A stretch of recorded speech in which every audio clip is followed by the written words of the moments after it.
Welcome to UBD blog and tips. বাটাডেস্ক UBD blog থেকে আপনাকে স্বাগত জানাচ্ছি। আমি রেজাউল আবেদিন। আজকে পর্তুগালের সেরা কয়েকটি শিরোনাম থাকছে এই সপ্তাহের। প্রথমেই আমি শিরোনাম দিয়ে শুরু করছি।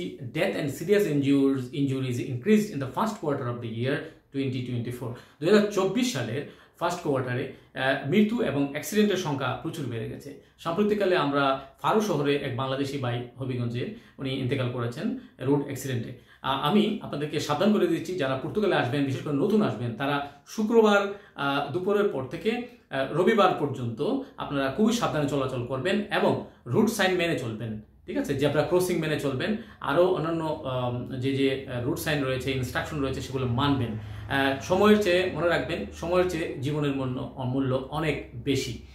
তারপর আমরা দেখছি পর্তুগালের আরও কিছু নিউজ, যে মোর মিলিয়নিয়ার্স ইন পর্তুগাল, অর্থাৎ পর্তুগালে ধনকুবেরদের সংখ্যা বেড়ে চলেছে দিনকে দিন।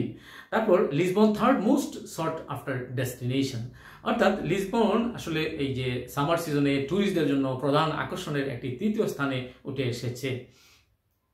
পর্তুগালে বয়স্ক ব্যক্তির সংখ্যা বেড়েছে আগের তুলনায়, এল্ডারলি পিপল বেড়েছে। তারপর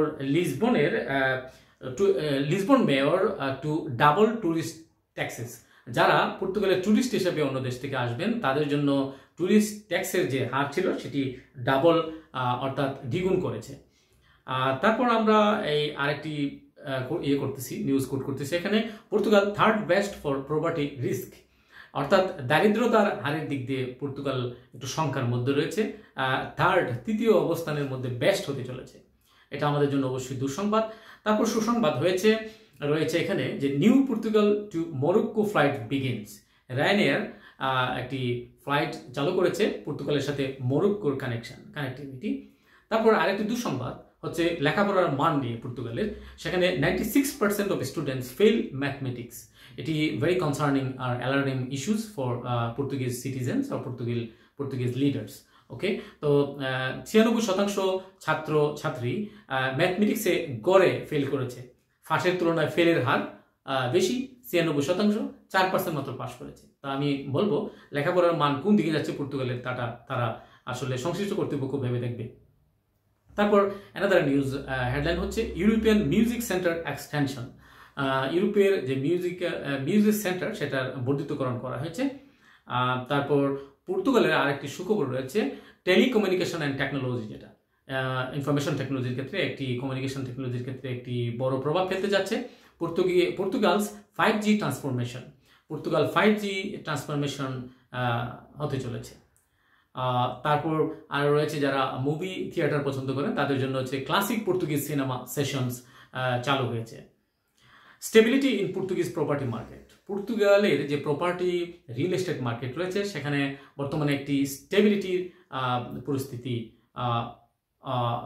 অবস্থান রয়েছে। আর এই পর্যন্তই হেডলাইনগুলো ছিল।